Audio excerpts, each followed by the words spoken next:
মানে আমি আমাৰ মাননীয় পঞ্চায়েত মন্ত্ৰী কৈছিল যদি আপনি এজন বিধায়কৰ ঘৰত গৈ চাহ এক কাপ পান এই পঞ্চায়তৰ যি স্কিম আছে আনটাই কৰিছোঁ মাননীয় মুখ্যমন্ত্ৰী মহোদয় যে এই গোটেই কমিউনিটি হলবিলাক এতিয়াও তাক হেণ্ডঅভাৰ কৰা নাই গোটেইখিনি যে য'ত নিজৰ কণ্ট্ৰলত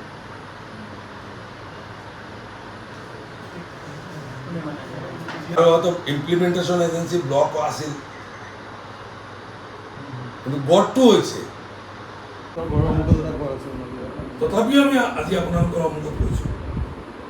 চব এইটো এটা দুঃখজনক ঘটনা মানে এটা পাৰ্টিত থাকিলে পাৰ্টিৰ আমি সকলো পাৰ্টি মানি চলিছোঁ কিন্তু অলপ কথা আছে তাত পাৰ্টিৰ ভিতৰত অলপ আলোচনা হয় আমি সেইটোত ষ্টেণ্ড লৈছোঁ আপোনালোকে চালে পাব যে আমাৰ পাৰ্টিৰ প্ৰেছিডেণ্ট তেখেতৰ অপ্ৰাসংগিক মন্তব্য এনেকুৱা মন্তব্য আছে যে মাইনৰিটিৰ মানুহবিলাক চুৰ দেখায় তেখেতক 20 বছৰ মাইনৰিটিৰ মানুহে ভোট দি আহিছে তেখেতৰ নিচিনা মানুহজনৰ মুখত এইটো RSSে যিটো কোৱা নাই তেখেতে ক'লে আৰু এটা অপ্ৰাসংগিক বক্তব্য সদায় তেখেতে দি থাকে কেতিয়াবা কৈ দিয়ে যে ছোৱালী দেখিলে আমাৰ মাইনৰিটিৰ ল'ৰাবিলাকৰ ৰক্ত গৰম হৈ যায় এইবিলাক একদম অপ্ৰাসংগিক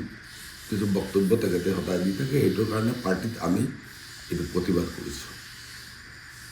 আপোনালোকে চালে পাব তেখেতক সুধিলোঁ যে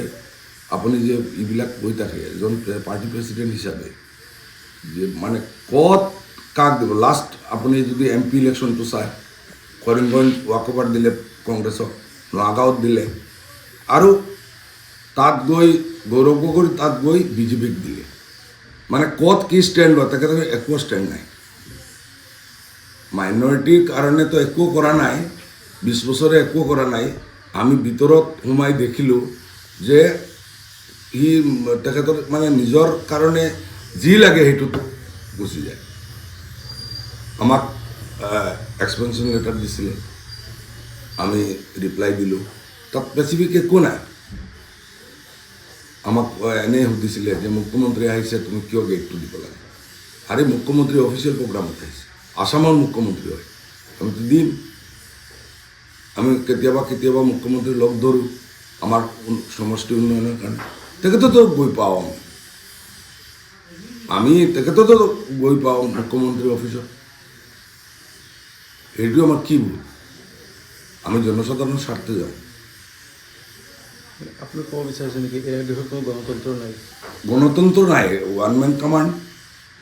তেখেতে যি কৰে সেইটো মানে বাকীবিলাকে অলপ 3-4 দিন পাব আপোনালোকে আৰু 3-4জনে প্ৰতিবাদ কৰিছে বাকীবিলাকে প্ৰতিবাদ নকৰে আপোনালোকে যদি তেখেতৰ ষ্টেটমেণ্ট লাগে ষ্টেটমেণ্টটো লৈ ল'ব যে তেখেতে কি কেনেকুৱা ষ্টেটমেণ্ট দিলে আজি ইমান দিন হ'ল আপুনি সাংবাদিকতাত আছে আপোনালোকে চাই ল'ব এনেকুৱা কোনো এটা RSSও কোৱা নাই বজৰংগেও কোৱা নাই যে মাইনৰিটিৰ মানুহ বুলি চুৰ দেখায় তেখেতক 20 বছৰ ভোট দিলে ভোট দিয়াৰ পিছত তেখেতক গম পালে যে মাইনৰিটিৰ মানুহবিলাক চুৰ দেখায় তেনেকুৱা ক'ব লাগে নেকি AUDFৰ ভৱিষ্যত কি বুলি দেখে আমিতো দেখি আছোঁ AUDFৰ ভৱিষ্যত আৰু কি হ'ব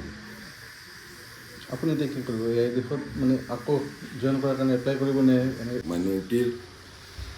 মানুহে 20 বছৰ তেখেতক মানে মাইনৰিটি ডমিনেটেড এৰিয়াত যিমান আছিলে মাইনৰিটিৰ মানুহে ইমান ছাপোৰ্ট তেখেতক দিলে 20 বছৰে তেখেতে কি কৰিলে 20 বছৰ পিছত তেখেতে কৈ আছে যে মাইনৰিটিৰ ল'ৰাবিলাক চুৰ দেখায় সেইটোৰ দায়ভাৰ খা যদি বা এনেকুৱা হয় আমি তৰ্কৰ খাতিৰত মানি ল'লোঁ কিন্তু এই দায়ভাৰটা খা এনেকুৱা যদি হয় তেখেতৰ এইটো দায়িত্ব তেখেতে ল'ব লাগিব 20 ইয়াৰ্ছ 20 বছৰ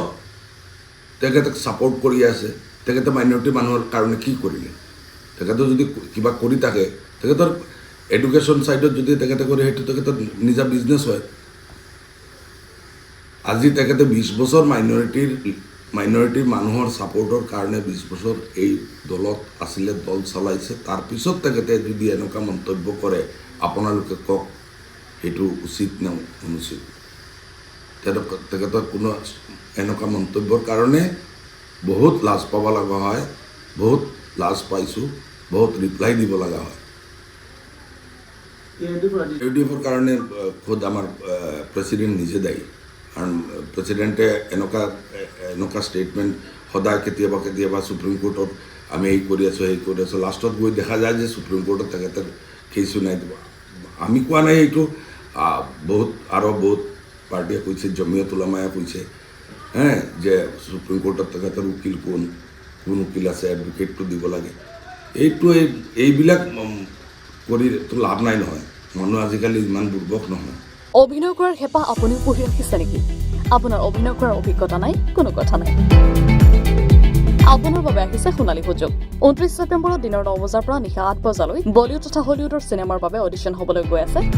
গুৱাহাটীৰ কাহিলীপাৰাস্থিত জ্যোতি চিত্ৰবনত। 5 বছৰ বয়সৰ পৰা 17 বছৰ ব্যক্তিয়ে কৰিব পাৰিব অংশগ্ৰহণ।